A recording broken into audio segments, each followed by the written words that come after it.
Andrés Bernet, Santiago de Chile, bienvenidos a mi canal una vez más. Cuando me inicié en esto de la carpintería hace ya varios años, al igual que tú, había un montón de cosas que no sabía, de cómo se mueve la madera, cómo trabajarla, la veta, el sentido de la orientación, hacia dónde va.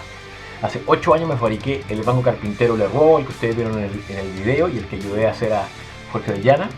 Y bueno, 8 años después he decidido cambiar la prensa principal, que es la prensa larga, ya que cuando lo hice, como les he contado muchas veces, lo hice con la madera que tenía disponible. En este caso, para la madera de la prensa ocupé un durmiente de roble, del cual saqué esta madera. Como pueden ver, por la parte posterior está sumamente agrietada, con grietas hasta arriba, y lo que eso hace es que básicamente se transforman en mini bisagras que aumentan mucho el movimiento de la madera más del que quisiéramos tener. En la parte de arriba entonces se está cuchareando y cuando estoy apretando ciertas maderas de repente aprieta más una parte que la otra. Entonces decidí cambiar la madera, hacer esta pieza de nuevo. El setup que tengo es básicamente el mismo de la prensa anterior. Esto lo hice en Liquidambar. Si me sigues en Instagram puedes ver que subí un par de fotos de cómo fue el avance de esta pieza. Y bueno, la estructura de esta madera es un poco más gruesa que la tengo originalmente. En cuanto a dimensiones, es exactamente igual. Tiene aproximadamente 86 centímetros de largo. Acá en la parte superior tiene unas 8 pulgadas de ancho. Y esta sí es un poco más ancha que la otra. Tiene 2 pulgadas, un cuarto de espesor. Pero como puedes ver, a diferencia de la otra, no tiene ninguna fisura importante en la cara, que es la que aprieta contra las otras maderas.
Bueno, finalmente terminé con la instalación de la prensa. Como pudieron ver, ha sido harto trabajo, pero un trabajo súper satisfactorio. Como pueden ver, corre suavemente, que es lo que estaba buscando, es más gruesa, así que es mucho más estable.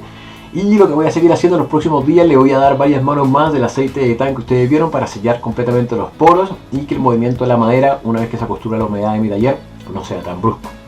Así que bueno, mientras tanto, soy Andrés Barnett and I approve this message.